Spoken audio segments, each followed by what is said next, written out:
Hi! Hello! నమస్తే. Welcome to BRK health. నేను హిమోష. ఈరోజు మనము టాపిక్ వచ్చేసి క్యాన్సర్. అసలు క్యాన్సర్ అనేది ఎందుకు వస్తుంది? క్యాన్సర్ రావడానికి గల కారణాలు ఏమిటి? మెయిన్ ఇంపార్టెంట్ ఏంటి అంటే అసలు క్యాన్సర్ అనేది ఎలాంటి ఫుడ్ అనేది తీసుకోవడం వల్ల క్యాన్సర్ అనేది తొందరగా అటాక్ అవుతుంది? నిజంగా క్యాన్సర్ వచ్చిన వాళ్ళు ఒక బెడ్ బారిన పడిపోతారా? అసలు అది ఎందుకు వస్తుంది? అని చెప్పేసి చాలా మందికి ఒక అపోహ కూడా ఉండిపోతుంది. అదే విధంగా ఎట్ ది సేమ్ టైమ్ అసలు ఇది రావడానికి గల కారణాలు ఏమిటి అని కూడా చాలామంది ఆలోచిస్తూ ఉంటారు. చాలా మెడిసిన్స్ కూడా యూజ్ చేస్తుంటారు. ట్రీట్మెంట్స్ కూడా చాలా తీసుకుంటారు. బట్ కొంతమందికి అంటే ట్రీట్మెంట్ ఇచ్చినా కూడా కొంతమందికి మళ్ళా అదే యథావిధిగా అదే స్టేజ్‌కి రావడం కూడా జరుగుతుంది. కాబట్టి ఈరోజు టాపిక్ వచ్చేసి క్యాన్సర్ గురించండి. క్యాన్సర్ ఎందుకు వస్తుంది? దీని గురించి అయితే మనం డాక్టర్ అనేది తెలుసుకుందాం. మనతో పాటు ఉన్నారు డాక్టర్ ఎవరో కాదు. Doctor Sumanth Kumar Mallupattu. Senior consultant medical oncologist, hemato oncologist doctor అయితే మనతో పాటు ఉన్నారు. వారిని అడిగి అసలు క్యాన్సర్ ఎందుకు వస్తుందనే దాని గురించి అయితే చాలా క్లియర్ కట్‌గా తెలుసుకుందాం. సార్ నమస్కారం. నమస్తే. యెస్ సుమంత్ గారు చెప్పండి. చాలా మందికి భయం ఉంటుంది కదా! నేను అన్నట్లుగానే క్యాన్సర్ అంటేనే అమ్మో! సర్జరీ అంటారేమో, సర్జరీ చేసేస్తారేమో అని చెప్పేసి అంటూ ఉంటారు కదా! అసలు మన క్యాన్సర్ అంటేనే సర్జరీ చేయాలంటారా? లేదు అంటే మెడిసిన్స్‌తో క్యూర్ అవుతుందంటారా? అంటే ఆ స్టేజ్‌ని బట్టి ఎక్కడొచ్చింది క్యాన్సర్ అనేది బట్టి ఉంటుందండి. హ్మ్. సపోజ్ ఇంతకుముందు చెప్పినట్టు రొమ్ము క్యాన్సర్ తీసుకుంటేనే అది మళ్ళీ అదే ఎగ్జాంపుల్ ఈసారి ఇంకోసారి ఒక కోలాన్ క్యాన్సర్ అనేది తీసుకుందామండి. కోలాన్ క్యాన్సర్ ఏంటంటే స్టేజ్ 1, 2, 3 వరకు మనం సర్జరీతోనే క్యూర్ చేసేయొచ్చు. హ్మ్. ఫస్ట్ సర్జరీ చేస్తాం. తర్వాత ఫైనల్‌గా రిపోర్ట్ చెక్ చేస్తాం అనమాట. ఏ స్టేజ్‌లో ఉందనేది ఫైనల్ కన్ఫర్మ్ చేస్తాం. తీసిన టిష్యూని అంటే తీసిన గడ్డని టెస్టింగ్ పంపిస్తాం. దాంట్లో ఫైనల్‌గా ఏ స్టేజ్‌లో ఉందనేది హ్మ్. తెలిసిపోతుంది. దాని తర్వాత ఫర్దర్‌గా కీమోథెరపీ అవసరమా లేదా అనేది డిసైడ్ చేస్తాం ఆ రిపోర్ట్‌ని బట్టి. దాంట్లో 50% కీమోథెరపీ అవసరం లేకుండానే ఫాలోఅప్‌లో పెడతాం. 50% కీమోథెరపీ ఇస్తాం. రీజన్ ఎందుకంటే మళ్ళీ రిటర్న్ వచ్చే ఛాన్సెస్ అనేది ఆ రిపోర్ట్ ప్రకారం ఎక్కువుంటే కీమోథెరపీ ఇస్తే మళ్ళీ రిటర్న్ వచ్చే ఛాన్సెస్ అనేది చాలా వరకు మినిమైజ్ తగ్గిచ్చేస్తాం. అది కొలాన్ క్యాన్సర్ సంబంధించింది. కొన్ని క్యాన్సర్స్ తీసుకుంటే ముందు కీమోథెరపీ ఇవ్వాల్సొస్తది.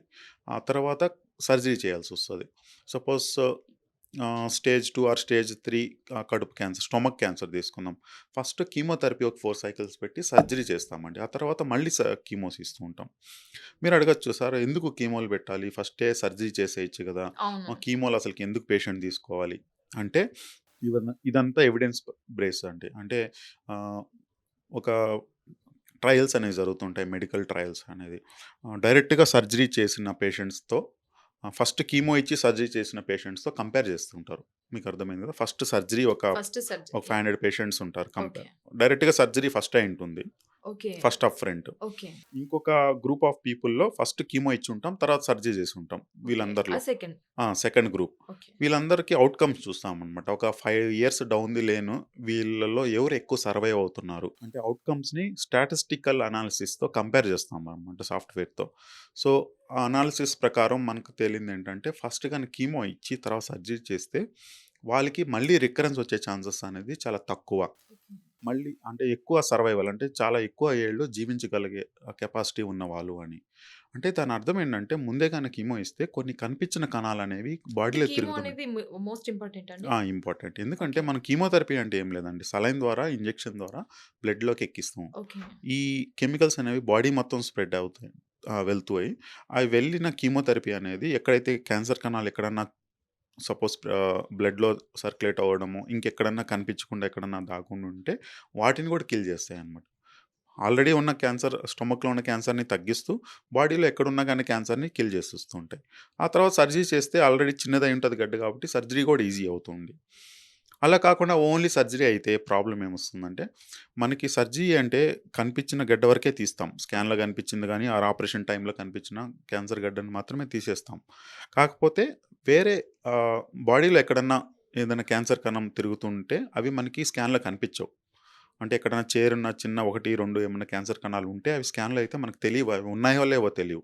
ఈ కీమోథెరపీ ఏం చేస్తుందంటే ఆ క్యాన్సర్ కణాలను కూడా వెళ్ళి ఆహ్, క్యాన్సర్ చనిపోయేలాగా చేస్తుందనమాట. సో, ఈ అడ్వాంటేజ్‌తోనే మనకున్న ఈ ఎవిడెన్స్ ప్రకారం పేషెంట్స్ అనేది ఫస్ట్ కీమోథెరపీ తీసుకొని సర్జరీ గాని చేయించుకుంటే వాళ్ళలో ఎక్కువ సంవత్సరాలు జీవించే అవకాశాలుంటున్నాయి. Yes sir. ఇప్పుడు మీరంటున్నారు కదా! కీమోథెరపీ అని చెప్పేసి.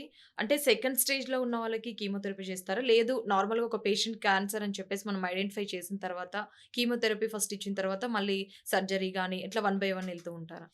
అది కూడా ఇప్పుడు చెప్పినట్టు అది ఆర్గాన్ బట్టండి. ఏది స్పెసిఫిక్‌గా ఇక్కడుండి మనం చెప్పుకోవడానికి కష్టం గానీ, మన ఒంట్లో వెంట్రుక, గోరికి తప్ప అన్ని ఆర్గాన్స్‌కి క్యాన్సరొచ్చే అవకాశం ఉంటది. ఓకే.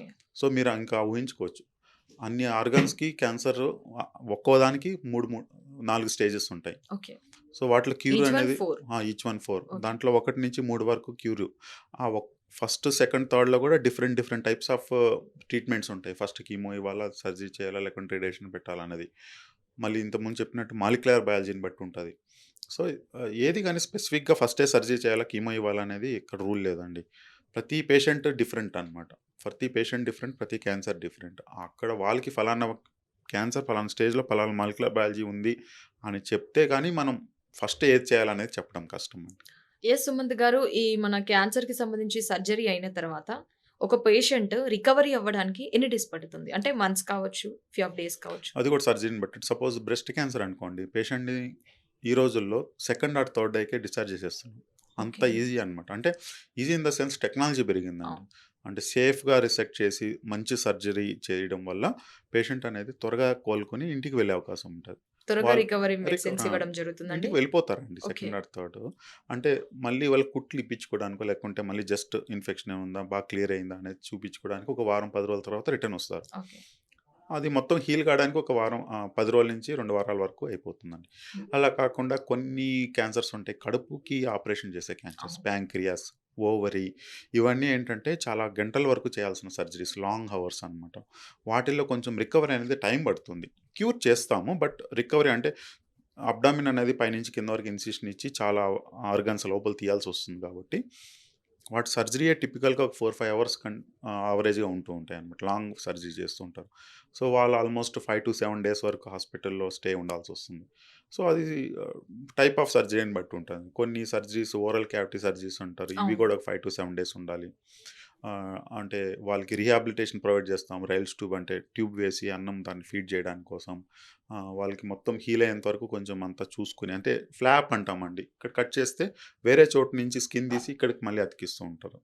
ఓకే. అదంతా ఫ్లాప్ అనేది బాగా హీల్ అయిందా లేదా అని చూసుకొని ఇది మౌత్ క్యాన్సర్ అని కూడా విన్నామండి. మౌత్ క్యాన్సర్ అసలు ఎలా వస్తుందండి? అది టొబాకో అండి ఎక్కువ. Tobacco. Okay. Tobacco, smoking. Smoking. ఈ స్మోకింగ్ ఈ వల్ల. గుట్కాలు, పాన్లనేది ఎక్కువ రోజులు ఆహ్, స్ లోపల ఉన్న మ్యూకోసాకి అటాచ్ అయినప్పుడు ఏమవుతుందంటే ఇరిటేషన్ అయిపోతూ ఓకే. వస్తుంటది. అది పొర అనేది నార్మల్ నుంచి క్యాన్సర్‌గా మారిపోతది. పుండులాగా మారిపోతుంటది. అది వన్స్ అది క్యాన్సర్‌గా మారిపోతే మాత్రం ఆపరేషన్ కంపల్సరీ చేయాలండి. ఓకే. అంటే చాలా మందికి ఈ పార్ట్ అంటే ఈ పార్ట్‌లో ఆ మౌత్ క్యాన్సర్ అని చెప్పేసి సర్జరీస్ చేయడము, హ్మ్. లాంగ్ టైమ్‌గా వాళ్ళకి అసలు మీరన్నట్లుగా హాస్పిటల్‌లోనే స్టే చేయడం కావచ్చు, హ్మ్. లేట్‌గా రికవరీ అవ్వడం అవును. ఇలాంటివి చూసి ఉన్నామనమాట. వీళ్ళకి కూడా అంటే నార్మల్ వాళ్ళతో పోలిస్తే వీళ్ళది హెవీ స్టేజ్ అంటే పీక్ స్టేజ్ అన్నట్టా? లేదు అంటే వీళ్ళు కూడా అంటే నార్మలే అంటారా? స్టేజ్ ప్రకారం సేమే ఉంటారు. బట్ ఇది మార్బిడిటీ అంటాం. అంటే ఆ సర్జరీ చేసిన తర్వాత వచ్చే ఇబ్బందులు చాలా ఎక్కువుంటాయి. ఓకే. కానీ లైఫ్ సేవ్ చేసుకోవడానికి తప్పదండి. చాలామంది అనుకుంటారు. ఇప్పుడు నాకు నోటిపూత క్యాన్సర్ వచ్చింది. హ్మ్. సార్ ఏమో ఖచ్చితంగా సర్జరీ అయితే గాని క్యూర్ కాదన్నారు. అది నిజమే. హ్మ్. సర్జరీ అయితే గాని చాలా వరకు క్యూర్ కావు. తర్వాత కొంచెం ఫేషియల్ డిఫెక్ట్ ఉంటది. ఓకే. చుట్టుపక్కల నన్ను అంటే వాళ్ళు సోషల్ స్టిగ్మా వల్ల నేను చేయించుకోను అనేస్తారు. అది సర్జరీ స్టేజ్ నుంచి దాటిపోతే మాత్రం క్యూర్ చేయడం కష్టమండి. ఓకే. వాళ్ళ లైఫ్ సేవ్ చేసుకోవాలనుకుంటే సర్జరీ డెఫినైట్‌లీ. ఖచ్చితంగా యాక్సెప్ట్ చేయాల్సిందే దాన్ని. ఆ ఓకే. మార్బిడిటీ అనేది సర్జరీ తర్వాత వచ్చే చిన్న చిన్న కాంప్లికేషన్స్ అనేది యాక్సెప్ట్ చేయాల్సిందే. These are all real life stories. మనం సినిమాలో కూడా చూస్తుంటాం. 'ముఖేష్' అని మనకి రెగ్యులర్‌గా వస్తుంటారు. They are all real patients. So, yes అందుకే మేము స్ట్రెస్ చేసేదేంటంటే ఈ గుట్కాలు, పాన్లు మానేయమని చెప్తూ ఉంటాం. స్మోకింగ్ ఇవన్నీ మానేయమని చెప్తూ ఉంటాం. వాడినన్ని రోజులు బానే ఉంటారండి. నాకేం కాలేదు. ప్రతిరోజు నాకేం కాలేదే అనుకుంటూ అవును. వేసుకుంటారు. రేపు పొద్దున్న లేసాక మళ్ళీ వాళ్ళకి తినాలనిపిస్తది. వేసుకోవాలనిపిస్తుంది. నాకు ఈరోజు బానే ఉన్నాను కదా అనుకుంటది. కానీ దానికి కూడా ఒక లిమిట్ ఉంటది. ఏదో ఒక టైంలో అది ఏదో ఒక రోజు నార్మల్ కణం క్యాన్సర్ కణంగా మారే అవకాశం ఉంటది. ఆహ్, అప్పుడు క్యాన్సర్ అనేది పుట్టుకొచ్చేస్తుంది. ఇంకా ఆ టైంకి కంపల్సరీగా సర్జరీ అనేది అవసరం అవుతుంది. Yes sir. Thank you sir. Thank you so much. మా బీఆర్‌కే హెల్త్ ప్రేక్షకులకి అసలు మనం ఏ స్టేజ్‌లో ఉంటే క్యాన్సర్‌ని ఐడెంటిఫై చేసి సర్జరీ వరకు ఎళ్తాము. కీమోథెరపీ గావచ్చు, దట్ టూ నార్మల్ సర్జరీ అంటే ఒక క్యాన్సర్ పేషెంట్‌కి ఏ విధంగా సర్జరీ చేయడం జరుగుతుంది, ఏ స్టేజ్‌లో సర్జరీ చేయడం జరుగుతుంది అని చెప్పేసి. ముఖ్యంగా చూసుకుంటే అసలు ఈ పాను, గుట్కాలు, స్మోకింగ్ కావచ్చు, ఆల్కహాల్ ఎవ్రీథింగ్ ఇలా తినే వాళ్ళకి కూడా నిజంగా ఇప్పుడు మీరు చెప్తే ఒక నాకు తెలిసి 89% అయితే అర్థమై ఉంటుందనుకుంటున్నాను sir. Thank you sir. Thank you so much. Thank you.